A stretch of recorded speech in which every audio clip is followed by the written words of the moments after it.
오늘 사도행전을 강의하려고 방송실에다가 강의 내용을 주었더니 목사님 오늘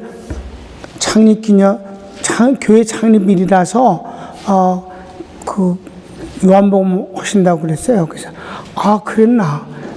그럼 그거 해야지. 그래서 오늘 요한복음 10장 9절 10절을 본문을 삼아서 들어가며 나아가며 꼴을 얻으리라는 제목으로 말씀을 드리도록 하겠습니다. 우선 본문을 보겠는데 우리 평강교인들은 이거 모르면 안 되잖아요. 밖에 현관 밖에 목자상에다가 이 말씀을 새겨놓은 지가 벌써 20년이 됐는데 다 같이 읽읍시다. 시작. 내가 하면 누구든지 나로 말미암아 들어가면 구원을 얻고 또는 들어가며 나온 꼴을 얻으리라. 도적이 오는 것은 도둑질하고 죽이고 멸망시키는 것뿐이요 내가 온 것은 양으로 생명을 얻게 하고 더 풍성히 얻게 하려는 것이라. 아멘.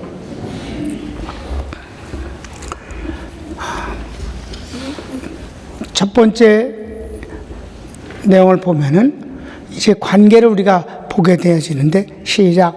주님은 목자, 성도는 양, 교회는 양의 우리로 그 관계를 말씀하십니다. 여기선 주님께서 친히 말씀하시는 비유입니다. 주님은 목자라고 하셨어요. 그리고 성도는 양이라고 했습니다. 그래서 들어가며 나오며 꼴이라고 했어요. 꼴은 양이 먹는 음식을 말합니다. 그리고 교회를 향해서는 양의 우리다라고 말씀하고 있어요. 그 관계에서 이제 구체적인 것을 한 번 더 보시겠어요? 두 번째. 시작. 구원은 주님이 직접 홀로 완성하시고 주시는 선물입니다. 여러분, 교회 다니면 구원 얻는다는 말 하지 마세요. 교회를 다녀서 구원을 얻는 게 아니에요. 교회가 구원을 주는 것도 아닙니다. 교회는 우리 예수 그리스도께서 우리를 위해서 완성하신 것을 우리에게 선물로 주시면 우리는 그걸 믿음으로 받을 뿐입니다. 물론 보이지 않는 배후에선 하나님의 신적 작정이 작용해서 택한 백성이 주님을 믿게 되게 돼 있죠. 미리 아신 자로 택하시고 택하신 자를 부르시고 부르신 자를 의롭다 하시고 의롭다 하신 자를 영화롭게 하시는 이는 하나님이십니다. 다만 우리는 그 주님의 뜻을 기쁨으로 순종하고 믿음으로 영접하는 것뿐입니다. 그러니까 교회가 구원을 주는 게 아니에요. 그건 캐톨릭이 교회 권위를 거짓말로 과장하기 위해서 하는 소리입니다. 교회가 구원을 주는 게 아니라 예수 그리스도께서 우리의 구주십니다. 교회를 아무리 크게 말하여도 분수를 지켜야 됩니다. 구원은 교회가 아닌 주님이 주시는 것입니다. 그러면 세 번째. 시작. 은혜는 구원받은 사람이 교회를 통해 말씀과 성령으로 받습니다. 은혜는 카리스라고 해서 선물이란 뜻입니다. 우리가 구원을 받은 것은 태어난 것과 같습니다. 하나님의 자녀로 거듭 다시 태어났습니다. 그러면 태어난 아기가 어디에서 살까요? 그 부모가 살고 있는 가정에서 삽니다. 그래서 교회를 성경은 가정이라고 하는 것이고 교인들끼리는 가족이라 하는 것입니다. 그래서 아이에게 있어서 가장 좋은 것은 우리 엄마 아버지고 또 두 번째로 좋은 건 우리 집입니다. 우리 집이 좋은 이유는 평수가 커서가 아니고 거기 가족이 살기 때문에 그런 것입니다. 구원받은 성도는 교회를 통해서 은혜를 받게 마련이에요. 그래서 무교회주의는 잘못된 것입니다. 구원을 받은 뒤에 성경 공부를 하면서 지멋대로 왔다 갔다 하는 것은 옳지 않아요. 여러분, 아무 데서나 잠을 잘 수는 없어요. 밥은 아무 데서나 먹어도 잠은 집에 가서 자는 겁니다. 그래서 이 유럽 같은 데는 옷을 잘 안 갈아입어요. 춥고 그러니까. 그런데 미국도 이 서부 쪽에는 매일 옷을 갈아입어야 돼. 더우니까. 동남아에서는 어제 입은 옷을 오늘 입었다. 그러면 저 사람 어제 집에 안 들어갔다. 이렇게 생각해요. 집에 안 들어갔으니까 옷을 못 갈아입었지. 그래서 동남아 갈 땐 절대로 매일 옷을 입을 걸 준비하고 가야 됩니다.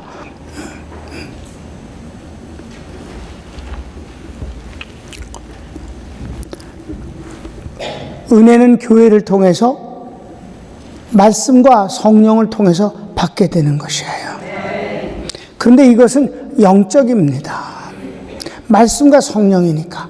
하나님도 말씀과 성령으로 예배를 드리는 사람을 찾으신다고 그랬어요.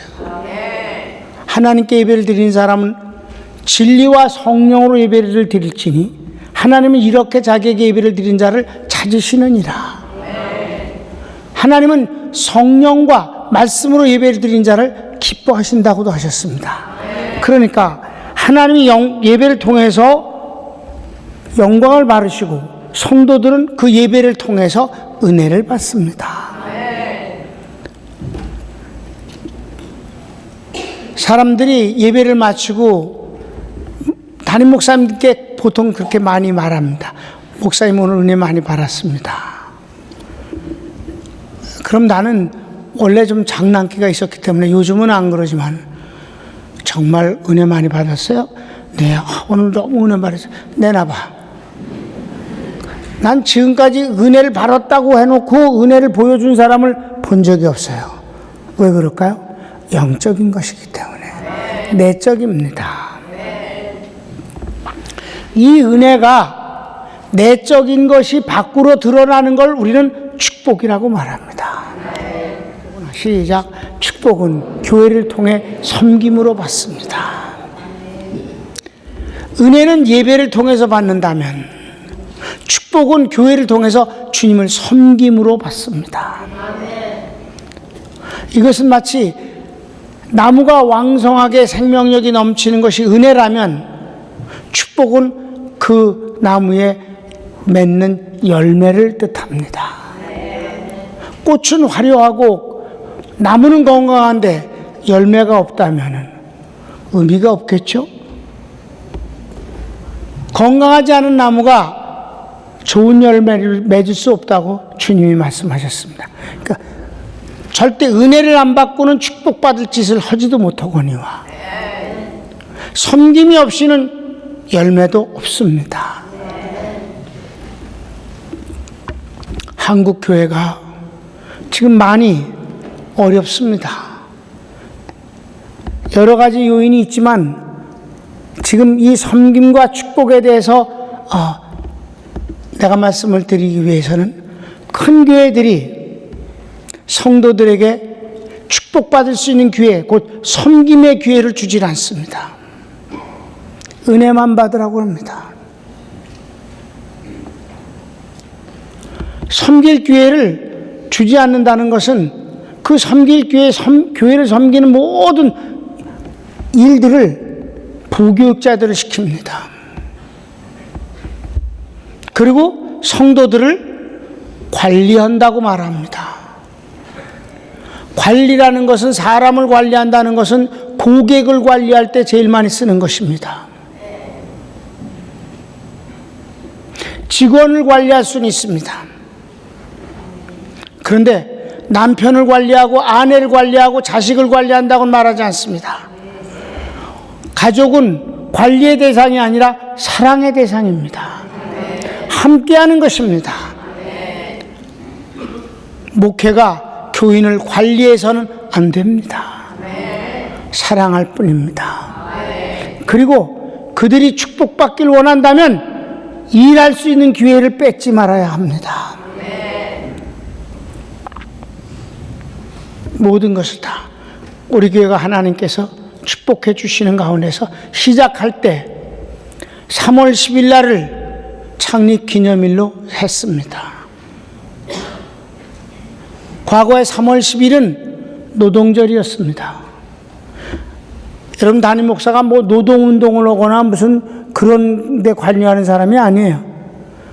그냥 노동절을 교회 창립일로 1월 달에 예배를 드리면서 기다렸다 3월 10일 날 예배를 드린 이유가 귀족교회 되지 않겠습니다.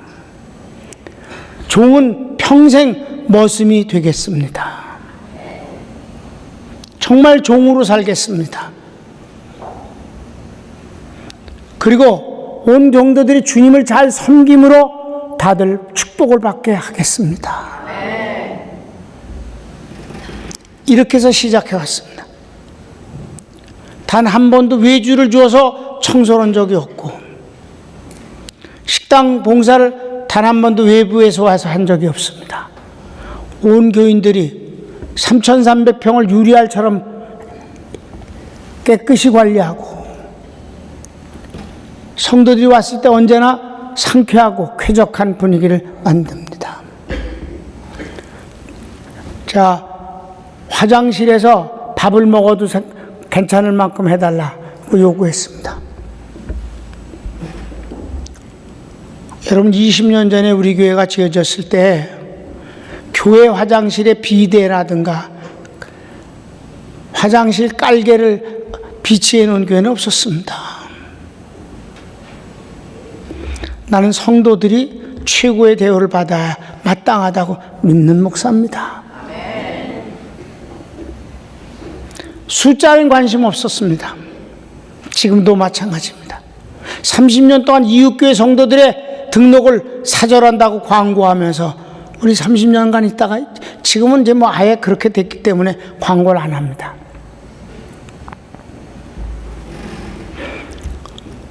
그래도 하나님 있는 성도들은 복을 받아야 합니다. 점점 좋아져야 됩니다. 그렇게 주셨습니다. 축복은 교회를 통해 주님을 섬김으로 받습니다. 다섯 번째는 이것입니다. 은혜와 축복이 있고 또 하나가 상급이 있습니다. 시작. 상급은 교회를 통해 희생을 받습니다. 사모하는 예배를 통해 은혜를 받고 섬김으로 축복을 받는다면 상급은 희생을 통해서 받습니다. 그런데 그 희생은 사랑으로 하는 것입니다. 그래서 이 희생의 특징이 뭔지 아십니까? 희생을 하면서 자기는 희생인 줄 모르고 못 느낀다는 사실이에요. 그래서 주님이 주실 것이 도대체 내 은혜도 좋고 축복도 좋은데 네가 나를 지나치게 섬기지 않느냐, 희생까지 하면서, 그럼 내가 너에게 줄게 상급이 아니겠느냐. 핍박을 받으면 기뻐하고 즐거워하라. 너희 상이 크다. 여기 핍박이 뭐예요? 희생입니다.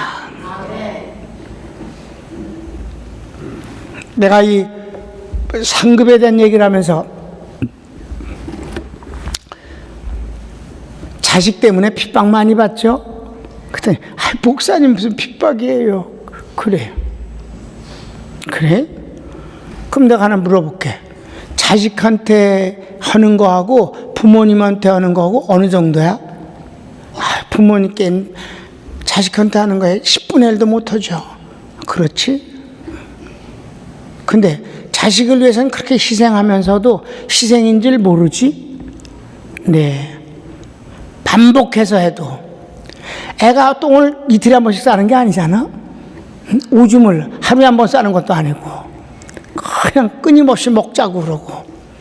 그래도 먹으면 좋다고 그러고, 싸기만 해도 좋다고 그러고. 그러지 않는가? 시집 가기 전엔 조카가 똥 싸기만 해도 익익 그러고 나가던 것이, 지가 애를 낳고는 아이고 우리 애기 똥도 잘 싸네. 그럼 그래. 왜 그럴까? 희생을 희생인 줄 느끼지 못하는 이유는 뭘까? 사랑 때문이다. 주님을 사랑해서 희생한다면 하나님은 우리를 영광되게 만들어 주신다. 섬김으로 축복을 받고 그 섬김이 사랑 때문에 희생까지 되어진다면 하나님은 축복과 은혜원 물론이고 축복과 함께 상급이 쌓아져서, 상급이 쌓아진다는 건 무슨 뜻이에요? 대를 이어서 복을 받는다는 거예요. 그에게 죽은 뒤에도 복이란 뭘까요? 자식의 자식이 아니겠습니까? 그래서 나를 경외하는 자는 천대까지 이르러 복을 받으리라. 손을 모읍시다.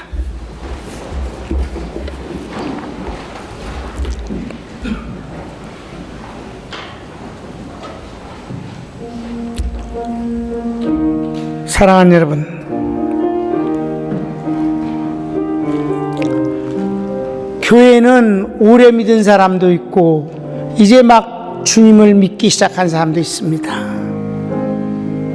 제자 훈련은 아주 알차고 엄격합니다마는 그건 제자를 만들어서 제자들이 곧바로 일을 해야 되니까, 목회는 오래된 성도도 있고 새신자도 있기 때문에 가족관계와 같은 분위기로 우리가 살아가는 것입니다. 아무리 그래도 원칙은 변치 않습니다. 구원은 오직 주님이고 은혜는 예배를 통해서 사모하는 자들이 받는 것이고, 축복은 구체적으로 헌금을 드리든지 몸을 갖고 가든지 섬김을 통해서 마침내 축복의 열매를 맺게 되는 것입니다. 상급, 천국은 이 상급 외엔 아무것도 갖고 갈 수 없습니다. 구원은 이미 기본이고 은혜, 축복 다 필요 없습니다. 그건 이 땅에서 필요한 것이고, 천국 가는 것은 오직 상급만 갖고 갑니다. 영광입니다. 주님을 사랑해서 희생을 했다면 주님은 기억하실 것이며 이 땅에서도 부끄럽지 않게 만들어 주실 것이고, 이 땅에서도 자손의 자손에 이르기까지 하나님의 축복이 이어질 것을 믿으십시오. 다 같이 주여 한번 기도할까요? 주여,